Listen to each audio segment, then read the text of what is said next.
Hey, how's it going, guys? Here I am with another video. I haven't been able to upload every day, not even close. I've been pretty busy, so I apologize for that.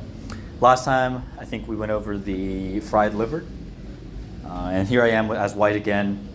If you want to see more videos as black, please like, subscribe, comment below, and I'll make sure to do that. But today I'm going to be going over the Queen's Gambit, a variation of it, of course. So let's begin. So I open up with d4. He responds with d5. So then I offer the gambit, right?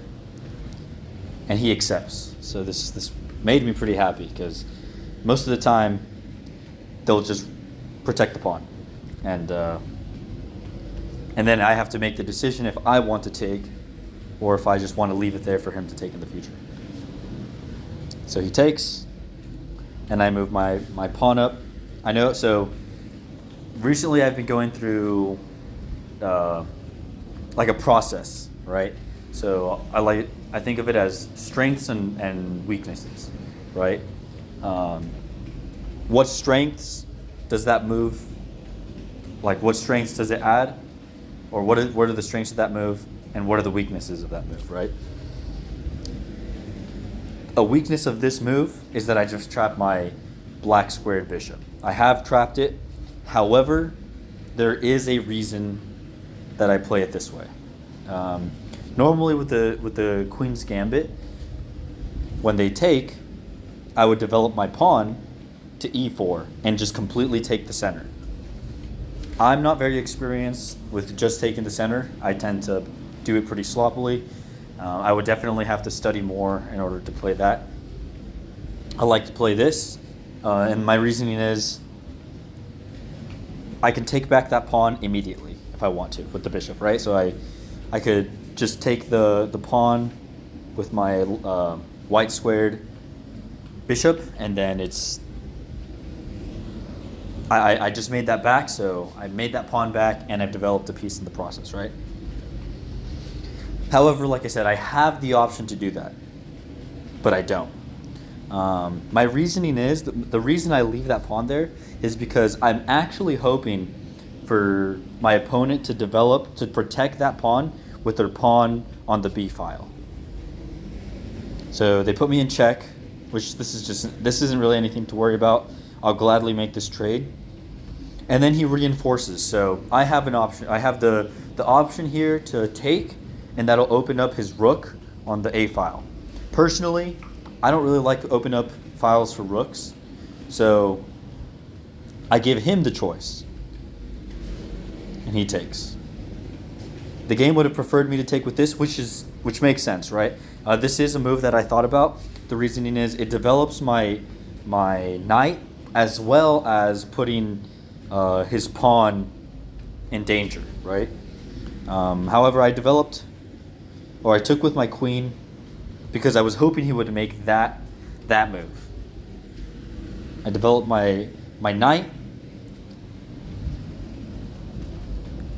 so he should protect that pawn. That's what he should do, but he doesn't, right? He sets up an attack, right? He takes control of that lane, right? That diagonal lane with the white squared bishop. This doesn't really worry me though, right? So this was my mistake. That's the whole reason I put that knight there, was so that if he moved that pawn up, I would take, right? But I didn't. I developed my bishop like a big dummy. I actually didn't even notice that I could take it for whatever reason. Keep in mind, these are 3-minute games. Not that that's an excuse. I should have taken it. I should have definitely taken it the first time. Shouldn't have let. Right? He develops the queen. Not really sure what he's going for here. Is, in my opinion, a big wasted move. And then I castle because I want to protect my king. I should have just taken. That's the best move. The game just basically keeps telling me, why aren't you taking? Just take the pawn. The pawn's yours. So I castle. He does this, which I have no idea what he's doing now. What I think he's doing is he's going to move that knight to g4, maybe move his queen across, because he's got the bishop going down that diagonal lane, develop the knight, move the queen, and he can attack the H pawn on H2. But just right now, it's not really dangerous. And also, that's just a really bad spot for a knight, right? The knight needs to be in the center, or you usually want to play a knight in the center so you can control a lot more. It's not a good move. This also allows him to castle, but if I was this player, I would, if that's what he's trying to do, I would move the queen first and then develop the knight onto f6, or just develop the knight onto e7. So I finally did the best move.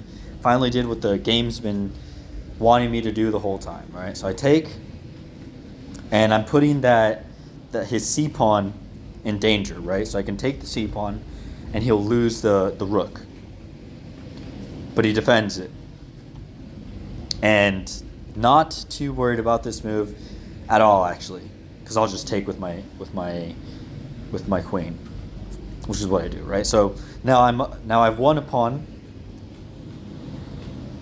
I'm up a pawn, and I have two pieces putting pressure on his c pawn, right? So what I was thinking he was going to do is he has to defend. He doesn't really have much of a choice. He has to defend. And then he did this, which was just doesn't help him whatsoever. It doesn't bring out an attack. He cannot attack my f pawn because my rook is protecting it. So I just take back. And this was a really bad move, especially because now he has to move his rook. He has to move his rook now. He doesn't have a choice. Because if he doesn't, he'll lose the rook. And he doesn't. He doesn't move it. So I just take it, right? Fair game. Now he's down to rook. I traded my light square bishop. Not a big problem. We're still in the same position. I'm still putting pressure on that c pawn. So then I take it. The game would recommend. So I will say this is a problem I tend to have in my game. Sometimes I'm so busy attacking that I don't stop to think, hey, maybe, like, what am I missing? How can I improve my position? Because right now, in this position, I'm not in any danger. But all I'm thinking about is my next attack. So I go for it. And then he plans to take my knight. So he's trying to make an equal trade, right? I take his knight, he takes my knight. But if he takes the knight, I'm going to give you guys a few seconds to look at this position. Why is it so bad if after I take the knight that he takes the knight back? Why is this so bad? I'll give you guys a few seconds, right? I mean, it's pretty obvious. So that was pretty much one of the worst moves the worst move he can do. He just gave up a piece and pretty much the game. And here it's just there's nothing you can do, right? So the idea is to make an equal trade, but I put him in check, and there's nothing he can do to defend it because he moved the knight to a place where the knight is useless. The queen and the rook are not going to be on the same file. They're not on the same diagonal file or diagonal lane. If the rook was on the d file, then he can move it back, and I wouldn't be able to checkmate. But he moves the rook back, I take. He moves the queen back, I take. And that concludes the game. So this was a variation of the Queen's Gambit, right? Queen's Gambit back in the beginning. I open with d4. He responds with d5. I offer the c pawn. He accepts. So although I'm down a piece now, this pawn, not too worried about it. I can make this pawn back. Because if he moves the pawn to c3, I'll just take, and that opens up a file for my rook on the b file. If he doesn't, I just move this. I can take it again, right, with the light squared bishop. Or I can develop the knight on b1. I can develop it to d2, and I put some pressure on it. So I'm doing this for positional advantage, right? I'm giving up a piece in the beginning of the game so that I can control the center, and that takes one of his pawns out of the center, right?